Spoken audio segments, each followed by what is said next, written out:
हनुमान जी को उनके नटखट स्वभाव के कारण श्राप मिला था कि वे अपनी सारी शक्तियों को भूल जाएंगे। इस तरह उनकी माता अंजनी को भी एक ऋषि से श्राप मिला था, जिससे वो अत्यंत रूपवती अप्सरा से वानरी बन गई। इससे संबंधित रामायण काल में एक प्रसंग आता है जिसमें सागर पार लंका में माता सीता का पता लगाने के लिए जामवंत हनुमान जी को उनकी शक्तियों का एहसास दिलाते हैं, जिससे पुनः हनुमान जी को अपनी शक्तियाँ याद आ जाती है। हनुमान जी की तरह ही उनकी माता अंजनी को भी नटखटपन और चंचलता के कारण ऋषि द्वारा शाप मिला था, जिस कारण वह देवलोक की अप्सरा पुंजिका स्थली से वानरी बन गई। अत्यंत रूपवती अप्सरा थी माता अंजनी। कथा के अनुसार जब अंजनी बचपन में नटखट होती थी तो एक बार जंगल में खेलने के लिए गई, तब वहाँ एक ऋषि तपस्या कर रहे थे। अंजनी ने पेड़ से फल तोड़कर तपस्या में लीन ऋषि के ऊपर फेंक दिया, जिससे ऋषि की तपस्या भंग हो गई और अंजना के ऊपर क्रोधित होकर ऋषि ने उनको श्राप दिया कि तू वानरों जैसी हरकतें करती है तो अगले जन्म में वानर का रूप लेगी।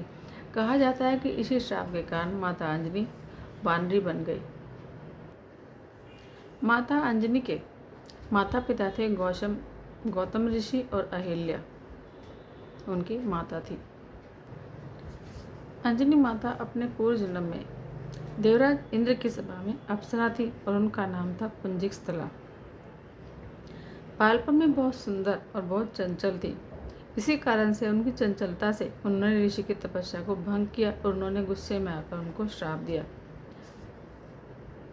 उनके श्राप के कारण अंजनी ने वानर राजकुमारी के रूप में जन्म लिया और वानर प्रमुख केसरी से विवाह किया और एक पुत्र को जन्म देने के बाद वह इस श्राप से मुक्त हुई। झारखंड में रांची से करीब 140 किलोमीटर दूर गुमला जिला हनुमान जी का ननिहाल है।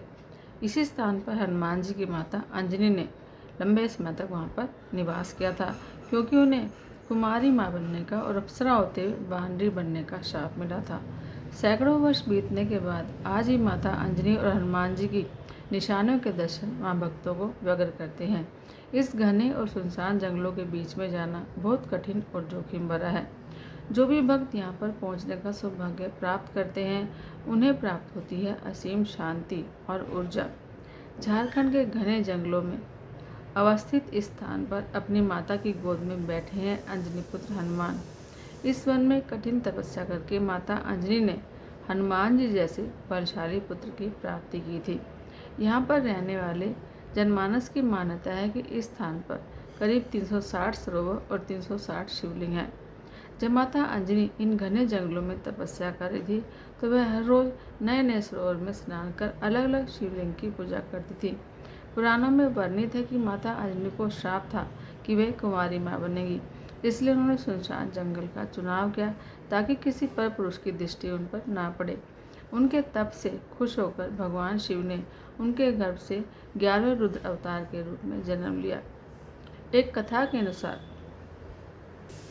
इंद्र की सभा में एक ऋषि से अपने अभद्र व्यवहार के कारण पुंजिकस्थला को श्राप मिला था कि वह वानरी बन जाए, तो वह उनके मुख से श्राप को सुनकर उनके चरणों में गिर पड़ी और उनसे क्षमा मांगने लगी।